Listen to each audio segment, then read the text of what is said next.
Good morning, everyone. Well, it's time to head back up north, leaving Lake Wales today, and we have quite a few stops to make on the way back. Some diagnostic calls, so should be an exciting trip.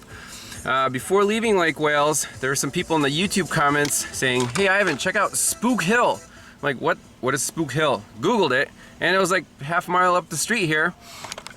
So let's read about it and see what's the deal here. All right, here we go. Spook Hill, the legend.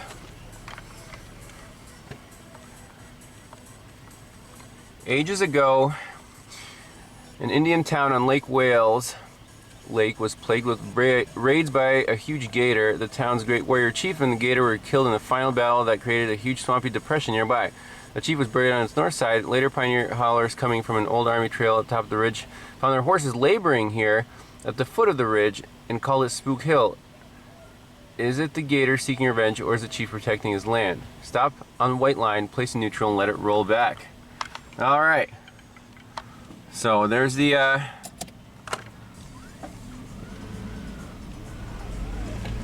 there's a street sign, there's the white line.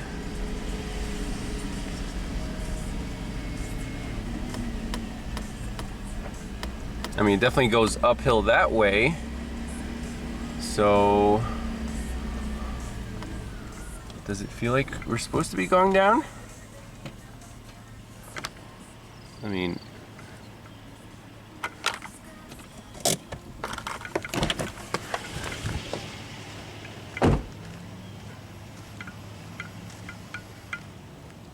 I don't know, it just looks like you're starting to go uphill.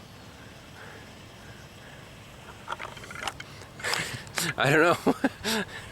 I don't see anything too strange about this, but you're in Lake Wales. This is the local tourist attraction. All right, first stop is going to be Palm Bay. We have a 1995 Ford F150 to look at, and stay tuned.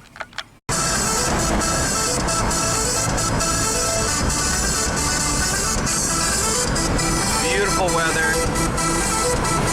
And just open windows, perfect.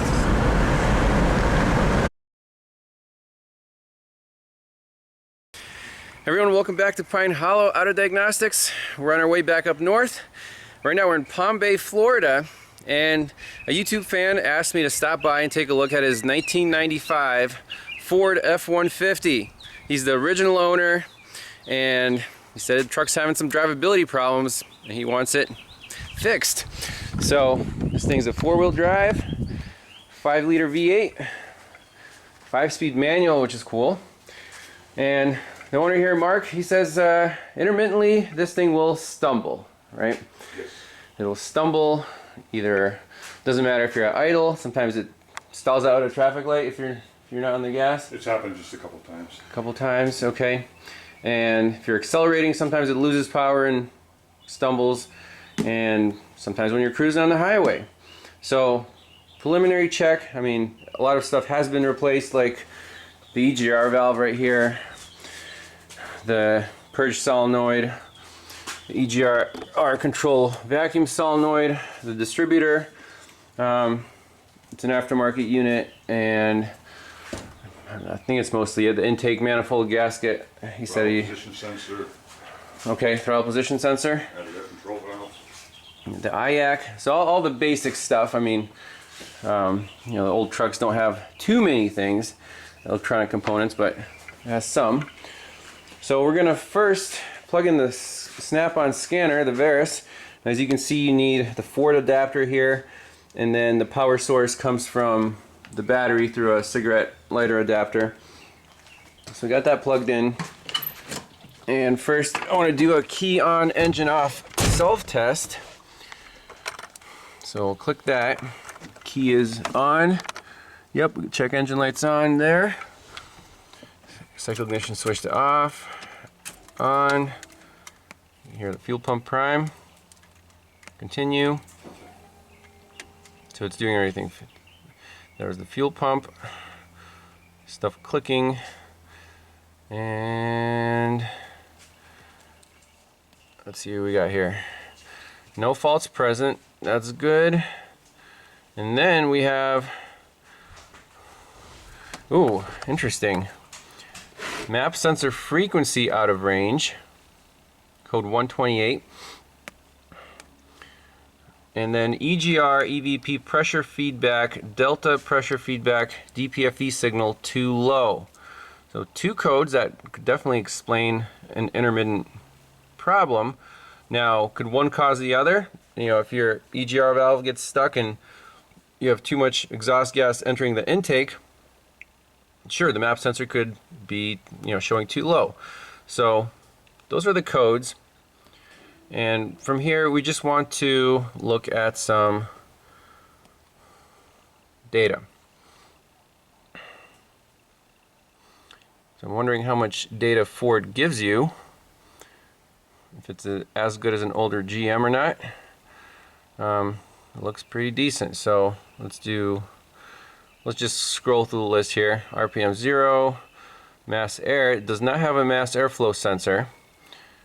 ECT, and there's the temperature, 71 degrees Fahrenheit, intake air temp, IAC, vehicle speed, injector pulse. Okay, we have short-term trim.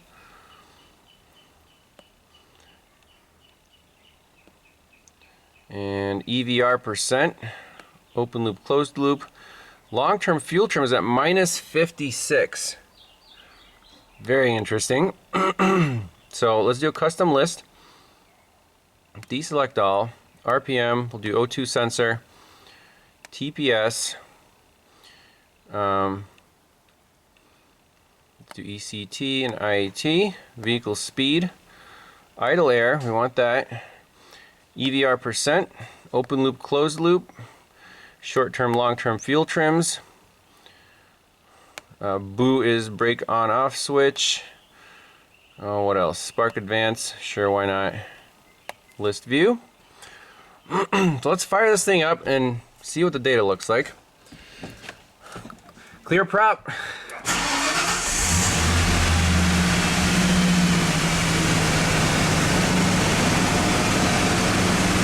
Okay, here we go. So TPS. Okay, that responds. Let's look at our oxygen sensor. No communication. It's not good. I want to see my data. Here we go.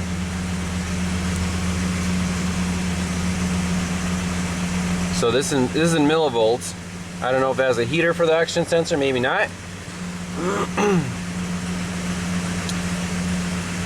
But it's still an open loop, so we'll just let it warm up and see what happens.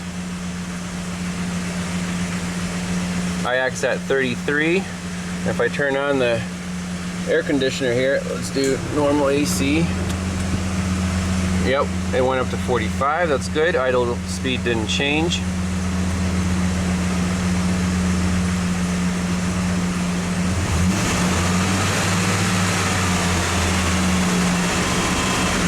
The oxygen sensor is warming up. Now we're in closed loop.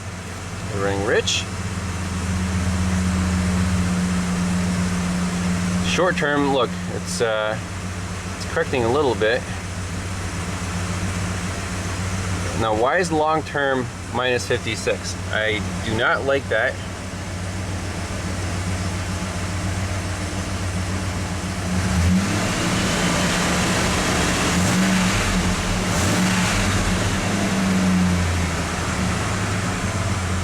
That's crazy. It's taking away 56%. Where is our map sensor? Do we have that on here? I guess MAF equals mass air.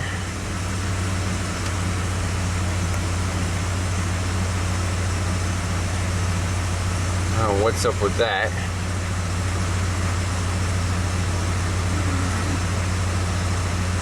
So sounds a little shaky.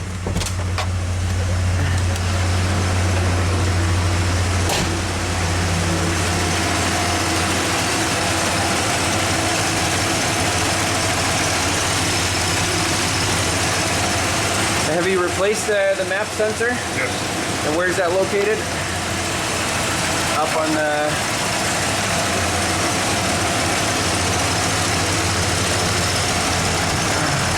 Where'd you say it was? This guy? Okay, there's the vacuum line going to that.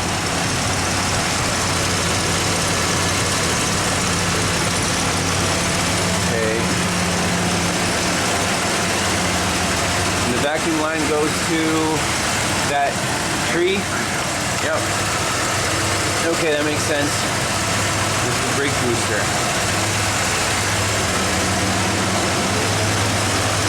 Just want to make sure there's no vacuum on the VGR.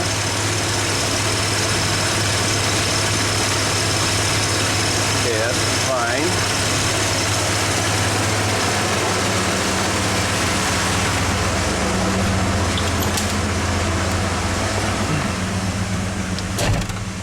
AC blows nice and cold. So where is the map sensor? That's my question. You guys see it on there? Barrow.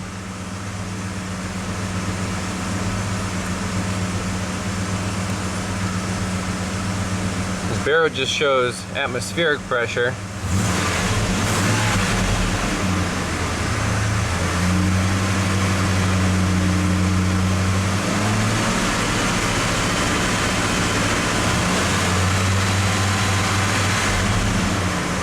Okay, EVR goes to 0 at idle as it should. That's good.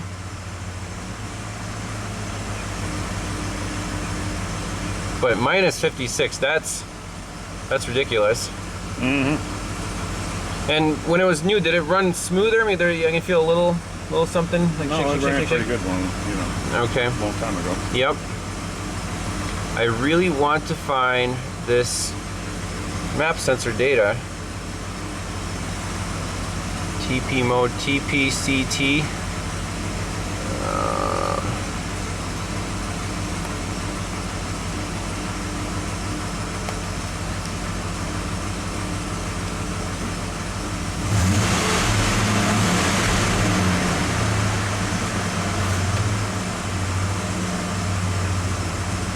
So I'm wondering what would happen if we, let's say, unplug the map sensor. If the truck will stay running, or is it gonna stall out?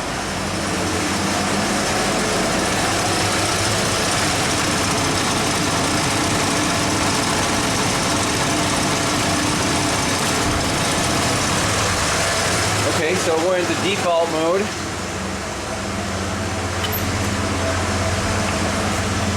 And now short-term trim is minus 20, and long-term trim is still minus 56.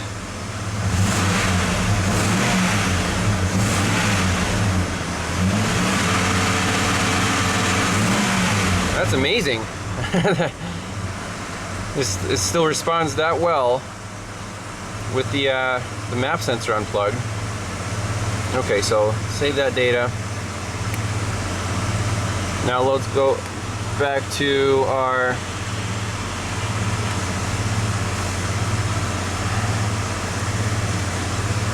codes and do a Keon engine run self-test.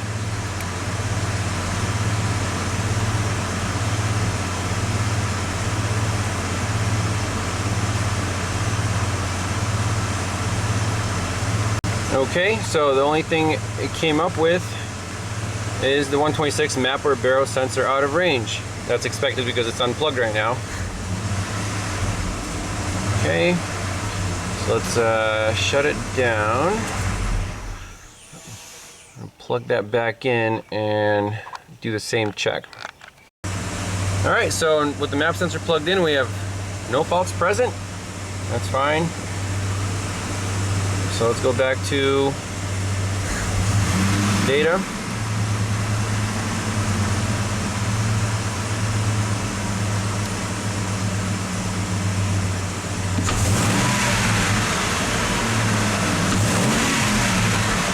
Seems to rev up nicely.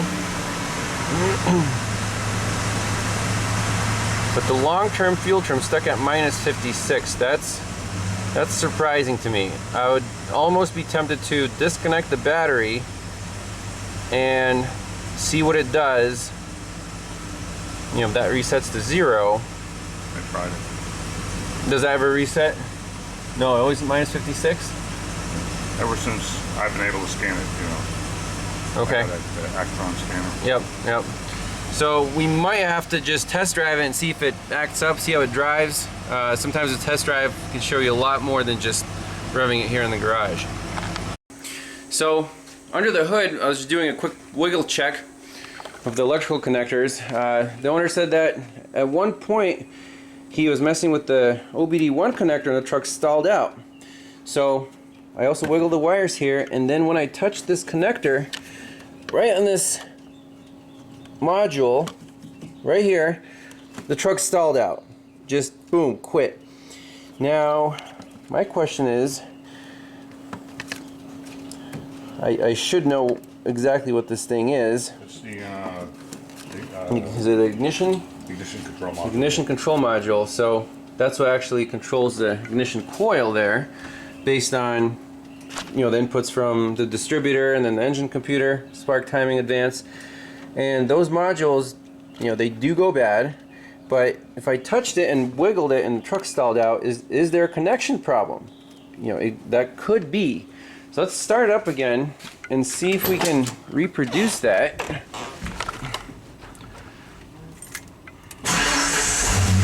So it fires right up. The only thing I did was I just pushed down on this connector. What exactly did you do?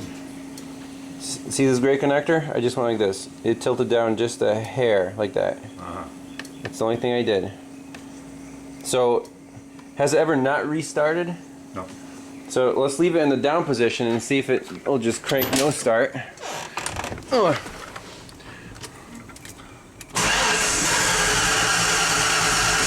Okay. No comm. Now we lift the little connector up. Like that. Truck should fire up.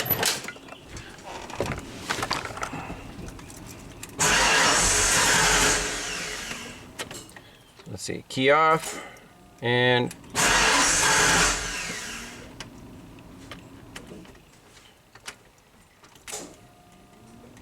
try again.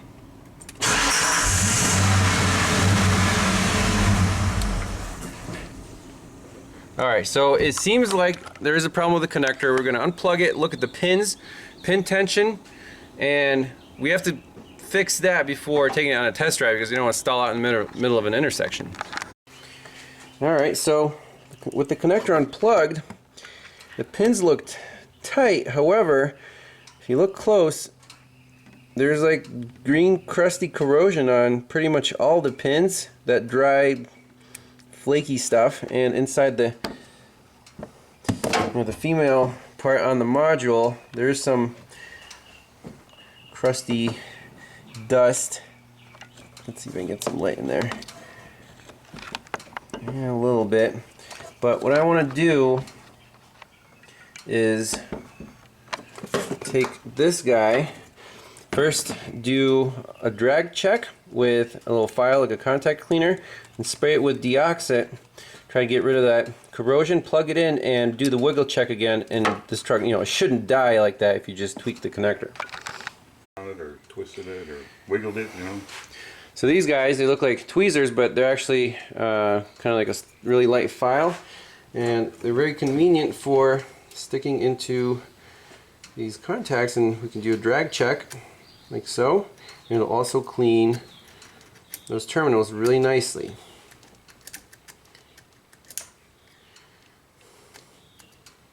And all the terminals do seem to be the same tightness, but there is a significant amount of crap coming off. Yeah, the Florida humidity does its thing here.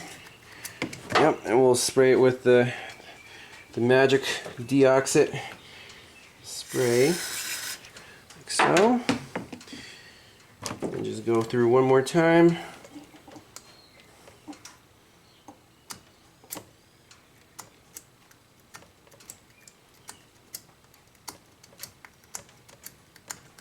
Alright.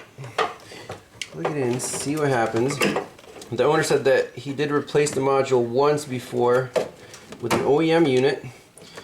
Now, did the module actually go bad, or is it just preventative maintenance? I thought it was time. You know, Okay. I thought it was a problem. Mm-hmm. Alright, so let's see what happens.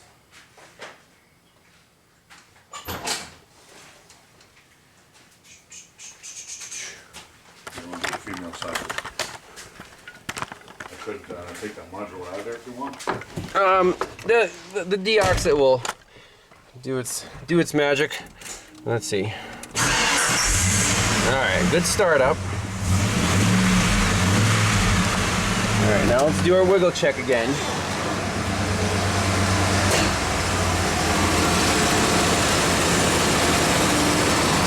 Ah, it died again. So something is really not happy in here. What are we losing? Problem's definitely in the connector. It could be stressing the pins inside the module. You never know. Do you have the original module somewhere? Possibly. Just to do a quick check.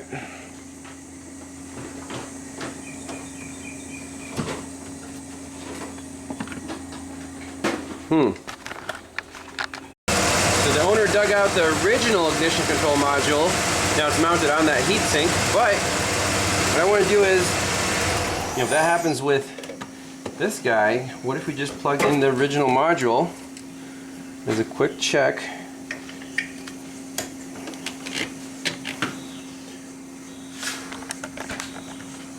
Start it up.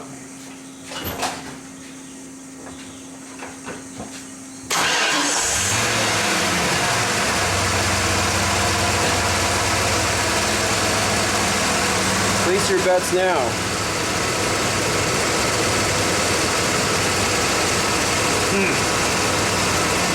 And the connector seems to sit nicer. It doesn't have that wiggle. Oh, really? On this one. Oh, that sucker's getting hot. Yeah, Woo! exactly. That's burning hot. Okay.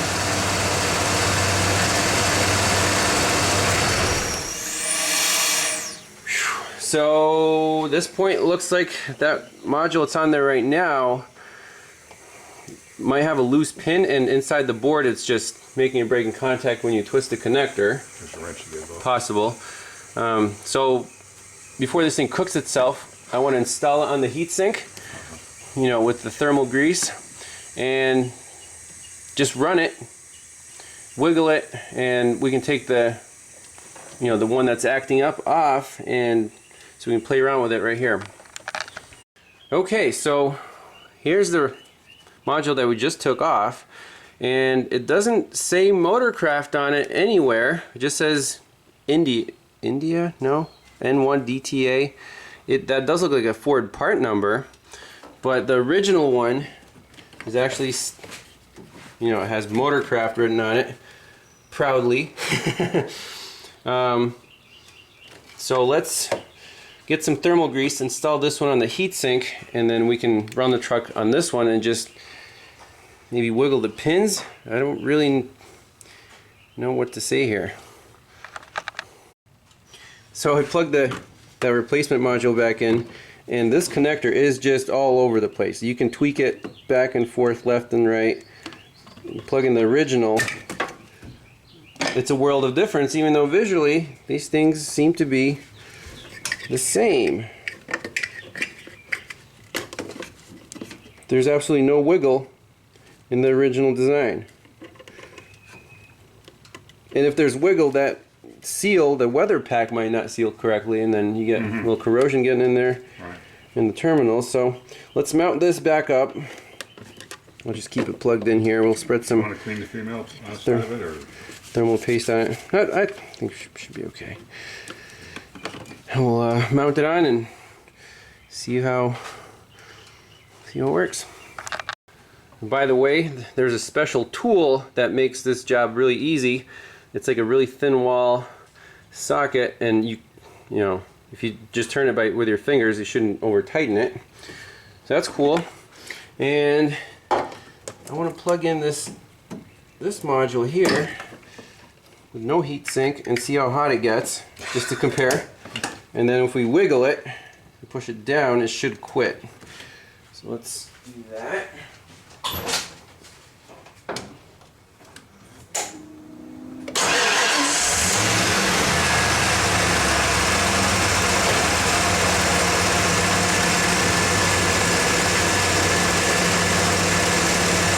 Yeah, it gets hot quickly, wow. So if it's on there and you push the connector down, instant stall. Just because of that poor pin fitment. So we're gonna keep this one somewhere else or write bad on it. Plug in the original and take this thing for a test drive. And if it doesn't stumble or do its thing, then I have a suspicion that that could be it. And obviously we'll look at the data while Mark is driving it around. So let's clear out the codes, do a fresh start and test drive. Continue. Okay.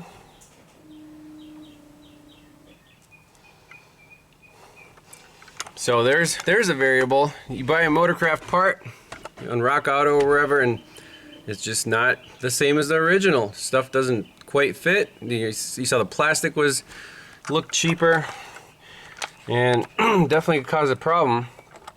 Okay, so code's cleared.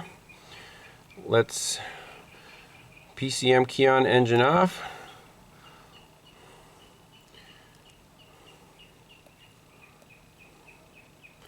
So it still has those two in there.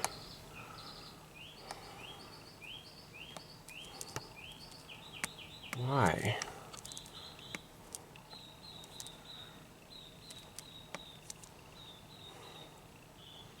I want to get rid of those codes. So doing the key on, engine off self-test, we have no faults present, so they cleared out. So we're starting from scratch. We're going to make a data list.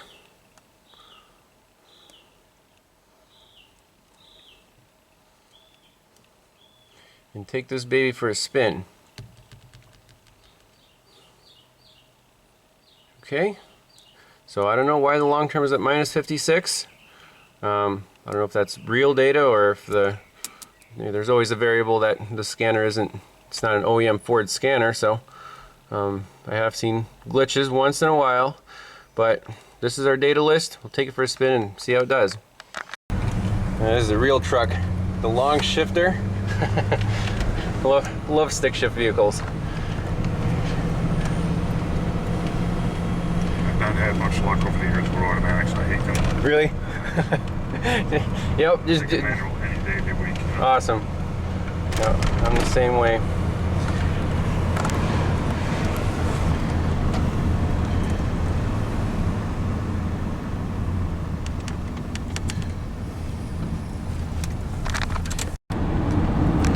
So we're cruising, closed loop. So far so good. So long-term, short-term trim. I don't really have a good answer why one's at minus 56 and the other one's at minus 10. Short term's at 10? Yeah. I'm taking fuel away, but the truck seems to run fine. And I wish we could see that map sensor, but I didn't see a data pid for it. But right now we're chasing the intermittent stumble, so just gonna keep driving it and see how it does. So the truck's driving great.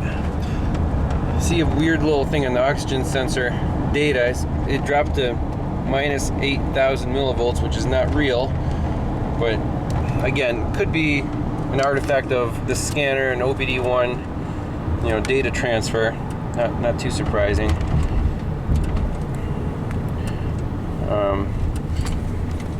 I am curious to plug in the original PCM just to see if the data is any different in terms of curiosity, because that minus 56 on the long term is just stuck there. Doesn't even change 1%, and we can't see the map data, which is the key sensor on the truck. So again, remanufactured by Cardone. Well, what do they do to make them specific to the vehicle. It works, I guess, but the only way to have a known good is to plug in the original PCM and see, you know, if the data's any different. But if the truck doesn't act up, maybe there'll be a little bonus footage there, and I'm hoping it doesn't act up. So just cruising here, looking at our fuel trims. Long term's still at minus 56, but the short term's at plus 33. So what gives? Why is the computer not learning? The long term should get more positive to make the short term 0. And it's, I don't know. Again, the Cardone PCM is a variable. So I really want to plug in the original and see, you know, look at the data again. But so far, at a traffic light, there might have been a little stumble, but you know, truck didn't stall out. So we're still in test mode here. Okay, so we kind of slowed down for some traffic, got back on the gas in 3rd gear, and it did its thing. Interesting. So try giving it more gas, Mark. There it goes. Okay, so it really doesn't like that, right? No. Blah, blah, blah, blah, blah, blah, blah. Yep. And let's see what the oxygen sensor does. Okay, so it's lean right now. And we should be in closed loop, and you're cruising, right? And look at that, the oxygen sensor is pegged lean. Wow. Amazing. And let off the gas, just let it coast. And do some kind of into it and out of it. Okay, awesome. There's a little blip to 500 millivolts. So it is acting up. It's a fuel delivery problem.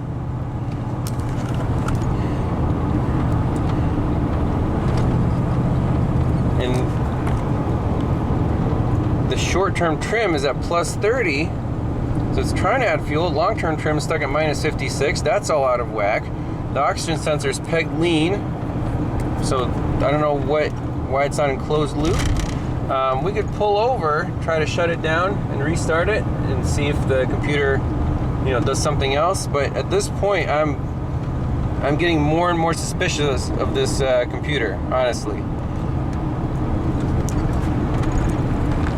Okay, so what else happened, Mark? Check engine lights on. Check engine lights on. The speedometer quit, and your turn signals don't work? Yep.